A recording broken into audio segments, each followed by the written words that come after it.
तो इस घटना के संबंध में एसटीएफ और पटना पुलिस की एक संयुक्त एसआईटी गठित की गई। जो भी घटना स्थल से क्लूज मिले, सूत्र मिले, उसको विकसित करते हुए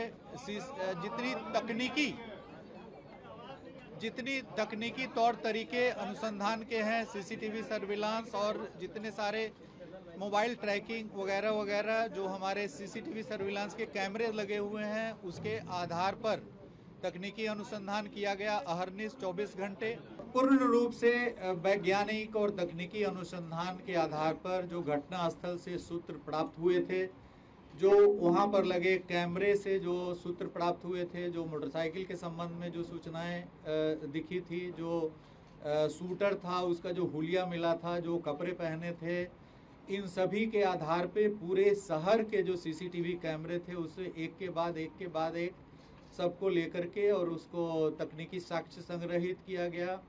जहां तक ट्रेस मिला उस मोटरसाइकिल का, वहां तक तकनीकी जो एसआईटी की टीम है वो गई। उसके बाद मोटरसाइकिल की पहचान की गई। मोटरसाइकिल के पहचान के बाद उसके धारक, फिर उस व्यक्ति की पहचान की गई, उसकी गिरफ्तारी की गई।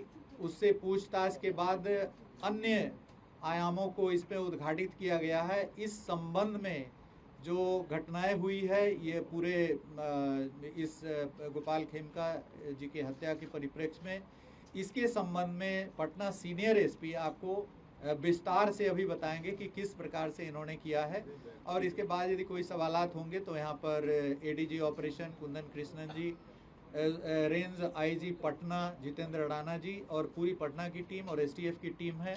जो भी आपके प्रश्न होंगे उसका हम लोग उत्तर देने का प्रयास करेंगे। तो इस संबंध में जो बारीकी से अनुसंधान की जो बारीकी जो प्रक्रिया है उसके संबंध में पटना सीनियर एसपी आपको ब्रीफ करेंगे। Thank you. Hand over to इनका माइक है, हैंड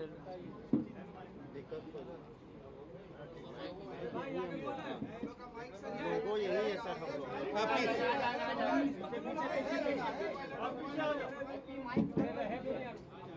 इसमें जब हम लोग अनुसंधान शुरू किए इसमें तो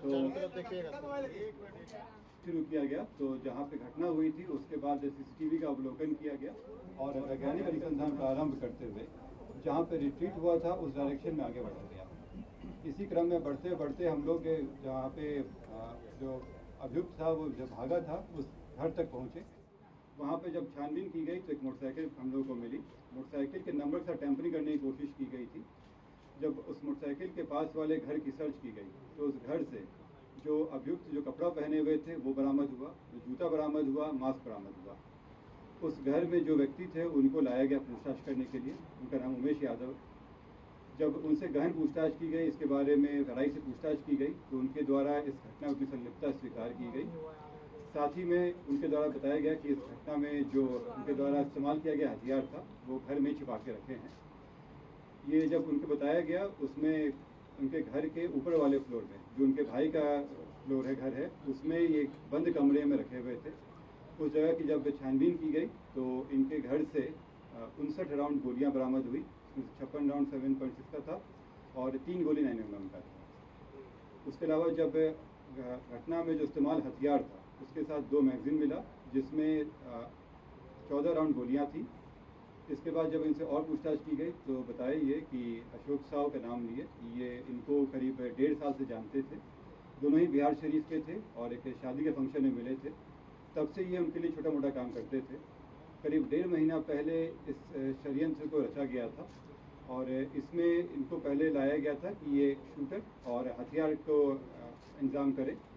इस क्रम में पैसे भी दिए गए थे और इसमें बताया गया था अग्रिम में 50,000 रुपये दिए गए थे और बाकी काम होने के बाद 4 लाख की बात हुई थी इसमें।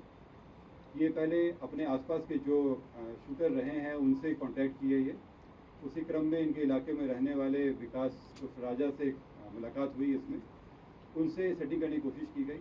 राजा के द्वारा जो डिमांड किया गया था तो इनको लगा कि इससे अच्छा ये स्वयं ही ये घटना कर ले और इसलिए ये हथियार जो इनको अशोक साहू जी के द्वारा ही दिया गया था वो हथियार लिए और अशोक साहू के द्वारा इनको उनके दिनचर्या के बारे में बताया गया। ये एक रेगुलर था कि वो 8 बजे के आसपास बांकीपुर क्लब जाते थे और वहाँ से करीब 11:30 बजे के आसपास वो स्वयं अपनी गाड़ी को ड्राइव करते हुए आते थे। क्लब से नॉर्मली उनके एक दोस्त भी आते थे जिनको एक बाकरगंज मोड़ पे ये उतार देते थे। इसी के रेकी करते हुए वो उस दिन घटना के दिन भी वो बाकरगंज मोड़ पे पहुंचा और जब इनकी गाड़ी आई तो ये वहाँ से चल के ये अपार्टमेंट के पास आ गया और इनका इंतजार करने लगा। उसके 10 मिनट के बाद इनकी गाड़ी आई। गाड़ी पहले से ही देखा हुआ था, नंबर भी इसे पता था। जैसी गाड़ी आई ये उसने फायर किया और चला गया। अगले दिन जैसे पहले से तय था इन लोग के द्वारा, ये लोग जेपी गंगा पथ पर मिले, ये और अशोक साहब मालसामी थाना क्षेत्र में। वहाँ पे बची हुई 3.5 लाख रुपए इनके द्वारा दी गई। इसमें खास बात यह है कि इसमें आपस में बातचीत करने के लिए मोबाइल खरीदा गया था और सिम भी उमेश यादव के नाम से ही खरीदी गई थी ताकि अशोक साहब का नाम नहीं आ सके। और जब ये पैसे दिए गए तो मोबाइल उन्होंने वापस कर दिया, लेकिन सिम वापस नहीं किया था इसमें। जब इसमें अशोक साहब के घर पे छापेमारी की गई तो उनके यहाँ भारी मात्रा में ज़मीन के कागजात मिले, साथ में एक 9mm का बरेटा उनके यहाँ पिस्टल मिला, उसमें 17 राउंड गोलियाँ मिली इसमें। और इसमें कई जो कागजात मिले हैं उनका निरीक्षण किया जा रहा है। जो अभी शुरुआती पूछताछ में जो बताया गया है, बताया गया कि इन लोगों के बीच में व्यापारिक संबंधों में खटास आ गई थी। ज़मीन के कारोबार में भी बताया जा रहा है, लेकिन अभी अंदर इन्वेस्टिगेशन है। जो रैंसम का जो अमाउंट मिला रिकवर हुआ, इसमें जो उमेश यादव है उनके पास से करीब 3,65,000 और जो अशोक साहब हैं इनके घर से 6.5 लाख रुपए कैश बरामद किए। जेल से क्या कनेक्शन मिला? ये अंडर इन्वेस्टिगेशन है अभी, क्योंकि इसमें कई ऐसे तथ्य आए हैं कि जेल के द्वारा भी संपर्क किया गया है। कुछ और कारोबारी भी हैं जो जिनका इंटरेस्ट था ज़मीनों में और उनके द्वारा भी इस घटना में शामिल होने की बात है। जी, ये इसमें क्या कुछ निकल के आया, किस कारण से हत्या की गई, आखिर इसका मोटोस ऑपरेंडिस क्या था? ये अंडर इन्वेस्टिगेशन है, लेकिन अभी जो बात आई है ज़मीन, जैसे बहुत सारे कागजात मिले हैं, ज़मीन को लेकर इन लोगों के बीच में खटास उत्पन्न हो गई थी। देखिए ज़मीन के भारी मात्रा में कागजात अशोक साहू के घर से बरामद हुए हैं। भारी मात्रा में कागजात हैं, एक दो नहीं है बल्कि काफ़ी वो जब्त किए गए हैं। अब ये लिंक करना पड़ेगा, जो मृतक के पास जो सूचनाएं हैं उनके लैपटॉप में, उनके मोबाइल में, उनसे मैच कराया जाएगा। कुछ जो अशोक साहू के मोबाइल हैं उस मोबाइल में कन्वर्सेशंस आए हैं, जिससे ये पता चल रहा है कि ज़मीन का भयंकर विवाद है, जिसके कारण काफ़ी तल्खी चल रही है कई लोगों में। अब उन सभी चीज़ों पे अनुसंधान होगा, उनकी आवाज़ मैच करा के दिखाया जाएगा कि वो कौन सब कर रहे हैं। तो ये भूमि के जो भारी मात्रा में कागजात अशोक साहू के घर से बरामद हुए हैं, वो सब अभी नहीं शेयर किया जाएगा, लेकिन भारी मात्रा में ज़मीन के कागजात। गोपाल खेमका को ही ये टारगेट क्यों कर रहा था सर? ये तो बड़ी बात है कि नस्ल थे, बड़े नस्ल थे वो, उनके बेटे के भी हत्या 2018 में। हाँ, इस संबंध में एसटीएफ के द्वारा इसमें काफी सत्यापन किया जा रहा है। ADG headquarters ADG ops Kundan Krishnan ji, इस पर आप थोड़ा सा प्रकाश डालें। देखिए, गोपाल खेमका जी की मर्डर में जो तथ्य आए हैं वो इन्वेस्टिगेशन में शूटर पकड़ा गया है। हम लोग के पास पुख्ता सबूत है कि यही शूटर है। कौन उसको पैसा दिया, अशोक साहू पैसा दिए, इसका भी पुख्ता सबूत है। मैचिंग है, बरामदगी भी है, बैलिस्टिक मैच भी हो जाएगी प्रॉपरली। अब जो अब कारण कई हो सकते हैं, इसमें समय लगेगा, काफ़ी रिकॉर्ड्स जांच करने पड़ेगी, काफ़ी कॉल रिकॉर्ड्स भी देखना पड़ेगा। जैसे उदाहरण स्वरूप अशोक साहू के मोबाइल से इस तरफ की वाकया थी।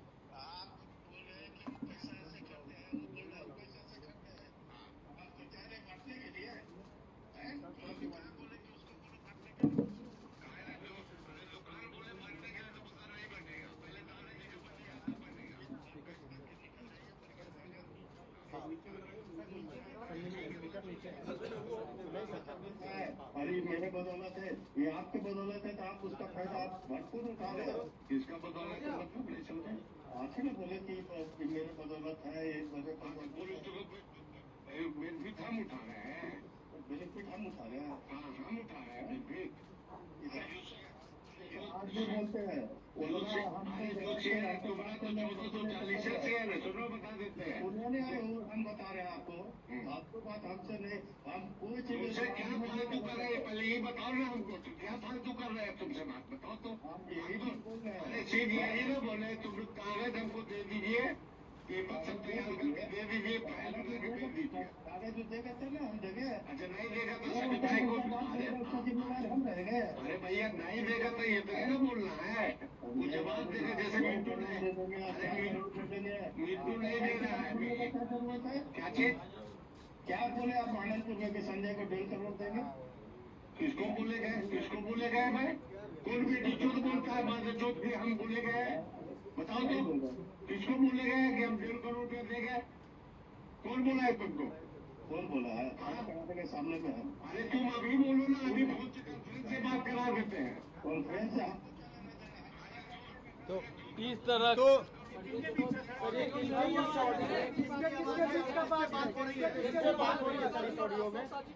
ये अशोक साव का वार्ता चल रहा है कि इसमें उनका भी संदर्भ आया है, उनका भी नाम संदर्भ, उनका भी नाम ऐसे संदर्भ आया है। कितने फाइल्स हैं, बहुत सारे फाइल परंतु अभी हम लोग तो बरामद किए हैं अशोक साव के घर से जो मोबाइल और वो उसकी जांच। हमको खेमका साहब की भी मोबाइल, कई फोन थी, लैपटॉप, क्या डीलिंग्स थी कि किस पर्टिकुलर प्लॉट या फाइनेंशियल ट्रांजैक्शन को लेके विवाद है। दोनों बड़े व्यवसायी हैं। अशोक साहू जी को पहले भी क्वेश्चनिंग हुई है, कमालिया हत्याकांड में भी पुलिस इनको पूछताछ किया, संतोष टेबरीवाल वाले में भी इनसे संतोष टेबरीवाल वाला भी मर्डर केस में इनकी नाम उछली थी, बिहार शरीफ में भी केस में ये जेल गए थे। अशोक साहू बिहार शरीफ के केस में इनके भाई का 2 हथियार अभी जब्त है वहाँ पे, और ये जेल भी गए थे बिहार शरीफ में कोल्ड स्टोरेज के विवाद को लेकर के 2006 में। तो इनकी ऐसा माने ये इनका भी आपराधिक इतिहास है अशोक साहू जी का। डीजीपी साहब, एक सवाल ये है और क्या कनेक्शन है उसका इस केस में? नहीं, ये जो आप देख रहे हैं कि जो बातचीत चल रही है तलखी से जो इनके अशोक साहू के मोबाइल से निकला है, तो ये स्पष्ट रूप से लग रहा है कि जमीन वगैरह को लेकर के फाइनेंशियल गंभीर विवाद है। इस पर अभी अनुसंधान हो रहा है, लेकिन इसी परिप्रेक्ष्य में ये हत्याएं हुई हैं और सुपारी दी गई है। सवाल ये है कि आपने जो सवाल पूछा है में सर एक पैटर्न दिख रहा है, विकास उर्फ राजा का। गुंजन खेमका की हत्या हुई 2018 में, गोपाल खेमका की हत्या हुई 2-4 दिन पहले, उसके बाद उनके छोटे बेटे पर भी अटैक हुआ था जो रिपोर्ट नहीं की गई, बड़े भाई पर भी अटैक हुआ जिनको चोटें आई। तो क्या आपको लगता है कि ये सारे 4 जो अटैक्स हुए ये इंटरलिंक्ड हैं और ये एक रिवेंज के तहत इन पर पिछले 6-7 साल से कार्रवाई की जा रही थी? नहीं, जो गुंजन खेमका हत्याकांड की बात आप कर रहे हैं उसमें मैं सीआईडी से काफ़ी बल्कि उद्भेदन सीआईडी नहीं किया था 2018 में। वैशाली जिला से समय करीब 20 दिन हो गया था, केस नहीं खुल रहा था, तो तत्कालीन डीजीपी केएस द्विवेदी और मैं एडीजी सीआईडी स्वयं गया था वहाँ पे घटनास्थल पे, और काफ़ी समय देकर के उसमें अनुसंधान हुआ था और चंद 1 महीने के अंदर में उसमें चार्जशीट समर्पित किया गया था 4 लोगों पे। और उसके जो शूटर थे जो अभिषेक वर्मा उर्फ मस्तू, 2021 में बाईपास थाने में उनकी हत्या हो गई, 2 लोगों की हत्या हुई थी, सुनील और इनकी, उस कांड में भी चार्जशीट हुआ है। तो जो शूटर थे गुंजन हत्याकांड की, और वो भी जमीन विवाद में ही गुंजन की हत्या हुई थी। एक बिस्कुट फैक्ट्री की जमीन थी हाजीपुर महुआ रोड पे, तो बिस्कुट फैक्ट्री वहाँ पे नहीं लग पाया था, तो उस जमीन को कई सारे क्रेता थे जो उसको खरीदना चाह रहे थे। गुंजन खेमका के मोबाइल में भी मिला था उस प्लॉट का पूरा डिटेल्स, और उसके बाद उसमें कई सारे जो लोग कंपटीशन चल रहा था उस खरीदने के लिए, तो उस जमीन विवाद के परिप्रेक्ष्य में उनकी हत्या वहाँ पे हाजीपुर औद्योगिक थाना में हुई थी। उसमें पुलिस ने अनुसंधान करके शूटर सहित जो काफ़ी जो उसमें ज़मीन में जो जुड़े हुए लोग थे, जो वैशाली जिले के 2 लोग थे, 4 लोगों पे चार्जशीट करा गया था, वो भी कांड विचाराधीन है उसमें। और उसमें जो अभिषेक उर्फ मस्तू था, उसका नागालैंड का एक लाइसेंस था, नागालैंड से लाइसेंस उसको मिला हुआ था पिस्टल का, ऑल इंडिया लाइसेंस था, उसको भी जब्त करने के लिए नागालैंड प्रशासन को उस समय हम लोगों ने लिखा था। बाद में वो न्यायालय के आदेश पर वो पिस्टल मुक्त हो गया था और उसमें काफ़ी सारी आगे की कार्रवाई हुई थी। बट उस केस में हम लोगों ने त्वरित अनुसंधान करके उसमें चार्जशीट किया था और 2018 में हम लोगों ने इनके परिवार की सुरक्षा के लिए अंगरक्षक मुहैया कराया था, जो 2024 तक इनके पास था। 28 जून 2024 को इनके द्वारा स्वेच्छा से अंगरक्षक को लौटा दिया गया था। उसके बाद भी जो हमारी राज्य स्तरीय सुरक्षा समिति है, जुलाई में लौटाने के 1 महीना बाद फिर से अंगरक्षक मुहैया कराने का आदेश पारित किया, लेकिन उसके बाद अंगरक्षक रखने की इनकी इच्छा नहीं थी, स्वेच्छा नहीं थी, तो ऑब्वियसली हम लोग अंगरक्षक नहीं दिए थे। तो उस समय जो केस दर्ज हुआ था गुंजन खेमका हत्याकांड, उसका पूर्ण रूप से अनुसंधान करके चार्जशीट उस समय समर्पित कर दिया गया था। शूटर की पहचान हो गई थी, जिस कारण से विवाद था उसका भी सॉल्यूशन हो गया था।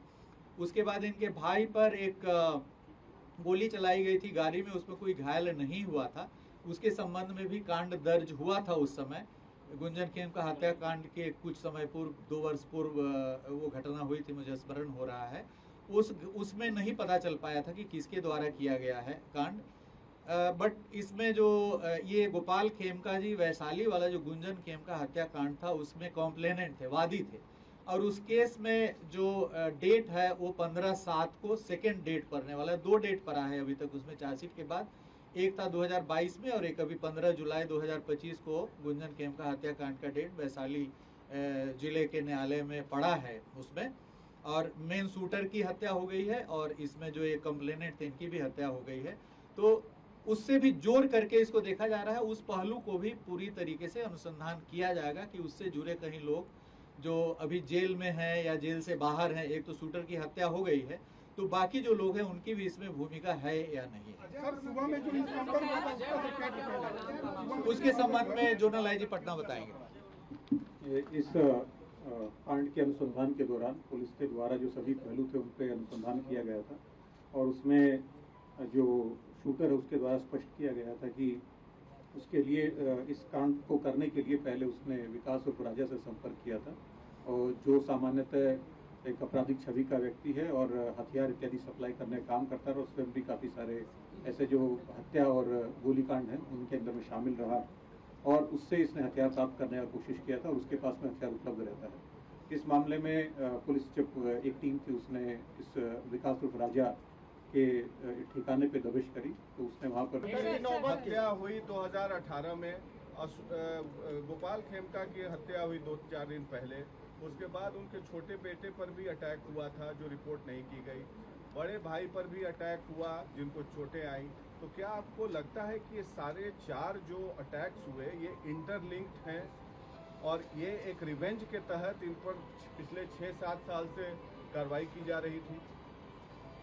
नहीं, जो गुंजन खेमका हत्याकांड की बात आप कर रहे हैं उसमें मैं सीआईडी से काफ़ी बल्कि उद्भेदन सीआईडी नहीं किया था 2018 में।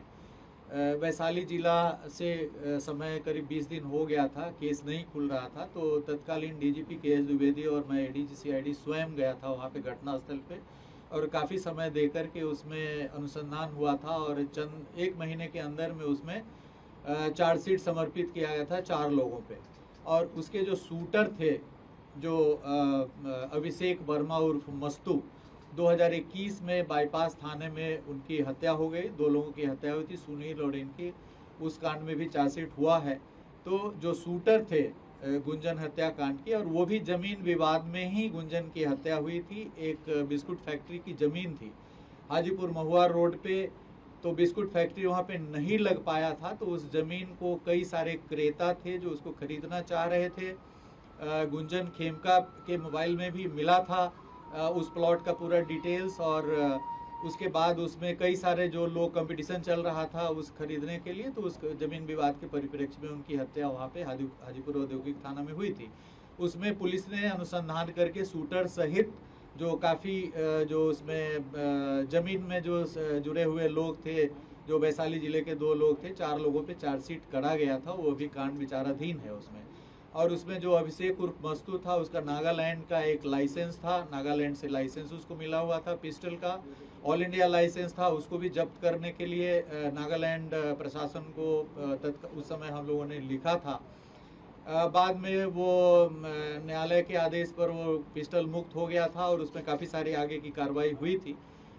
बट उस केस में हम लोगों ने त्वरित अनुसंधान करके उसमें चार्जशीट किया था और 2018 में हम लोगों ने इनके परिवार की सुरक्षा के लिए अंगरक्षक मुहैया कराया था, जो 2024 तक इनके पास था। 28 जून 2024 को इनके द्वारा स्वेच्छा से अंगरक्षक को लौटा दिया गया था। उसके बाद भी जो हमारी राज्य स्तरीय सुरक्षा समिति है, जुलाई में लौटाने के 1 महीना बाद फिर से अंगरक्षक मुहैया कराने का आदेश पारित किया, लेकिन उसके बाद अंगरक्षक रखने की इनकी इच्छा नहीं थी, स्वेच्छा नहीं थी, तो ऑब्वियसली हम लोग अंगरक्षक नहीं दिए थे।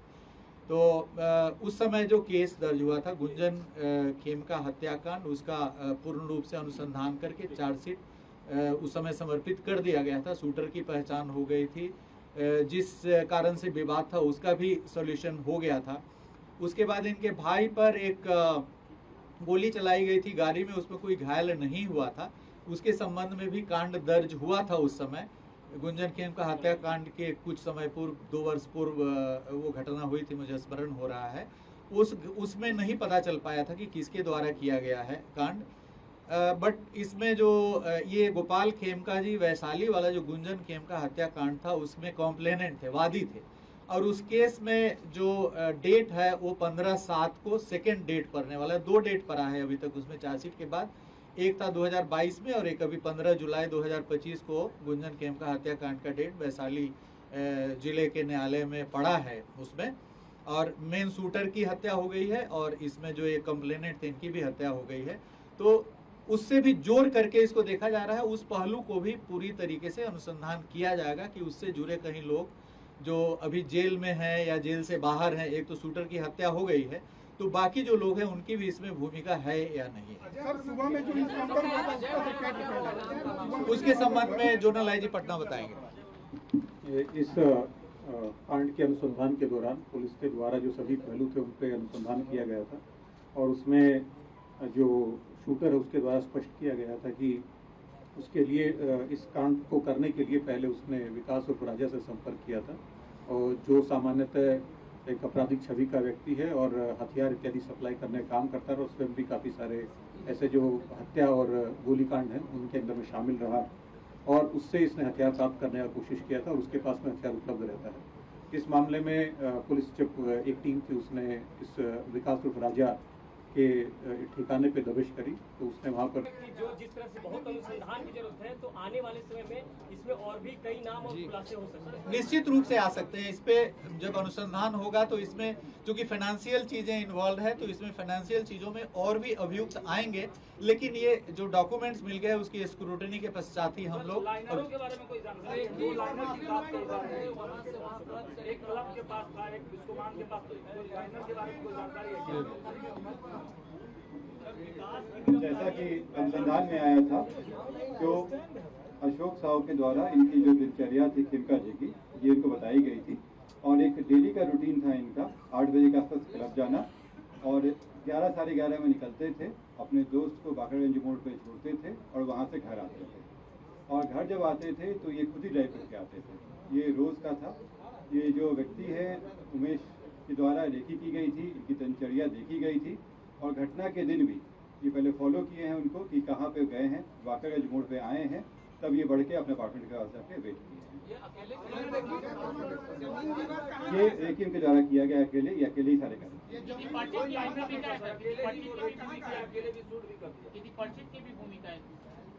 अभी जो दोनों अभियुक्त हैं उनको जेल में भेजा जा रहा है। फिर उनको रिमांड पे लेके उनसे गहन पूछताछ होगी, जिसमें बाकी सारे अगर किसी और की संलिप्तता है या बाकी और भी बिंदु हैं सबको उनसे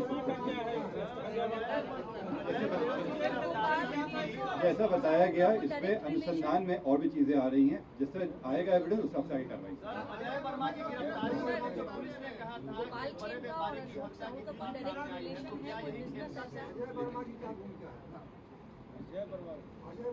मैंने आपको बताया जिसका बात कह रहे हैं, इसमें गहन अनुसंधान चल रहा है। इसमें कई सारे लिंक हैं। जब पुख्ता सबूत आएगा उस अफसर पे कार्रवाई होगी। जैसे पहले बताया गया 2 गिरफ्तारी है इसमें और एक व्यक्ति जो इसमें पहले से इन्वॉल्व थे उनका एनकाउंटर। सर एनकाउंटर को लेकर सवाल खड़े हो रहे हैं, राजा की मांग किया जा रहा है कि मांग क्या रही है। देखिए इनकाउंटर के संबंध में बहुत स्पेसिफिक गाइडलाइंस दिए हुए हैं, उन सारे गाइडलाइंस का फॉलो किया जा रहा है। इसमें जांच का गठन किया गया है। खास बात यह है कि जो इस केस में अनुसंधान करेंगे उस थाना क्षेत्र के नहीं होंगे और जो लोग इन्वॉल्व थे उनसे वरीय पदाधिकारी होंगे। सारी चीजें एसओपी के तहत हो रही हैं, इसमें कहीं भी इस तरह की इसमें जब फायरिंग हुई थी तो पुलिसकर्मी पागल बच्चे हैं, उनको हल्के चोट आएंगी। राजा के ऊपर करीब 9 आपराधिक इतिहास है, इसमें से 4 मर्डर का केस है और बाकी डकैती और आर्म्स एक्ट का केस है। इनपे आर्म सप्लाई करते हैं 9 केस। 9 मैंने पूरी बताया, 2 के अरेस्टिंग है इसमें और 1 के मृत्यु हुई। देखिए जब हम लोग इन्वेस्टिगेशन करते हैं तो बहुत सारी चीज़ों पे काम किया जाता है, उसमें बहुत सारी चीज़ों का समेकित रूप से चीज़ें आती हैं, कोई एक क्लू से नहीं होता है, सब चीज़ों को मिला के देखा जाता है। उमेश के बारे में कहा जा रहा था एमएलसी से उसका संपर्क, एमएलसी से संपर्क की बात सामने आ रही थी। उमेश राय जिसकी गिरफ्तारी हुई है, क्या है? देखिए इसमें राजनीतिक रूप भी हो सकता है इसमें, लेकिन जो हम लोग को एविडेंस मिलेगा और जो आगे पूछताछ की जाएगी उस हिसाब से आएगा। आयोग कौन है? देखिए जेल से जो कनेक्शन की बात आ रही है इसमें, ये अनुसंधान का विषय है और इस पर हम लोग काम कर रहे हैं। अगर आएगा तो कार्रवाई की। तो आप लोगों को बहुत बहुत धन्यवाद, थैंक यू सो मच। और आगे जो भी अनुसंधान होगा उसमें हम लोग समय समय पर आपको ब्रीफ करते रहेंगे।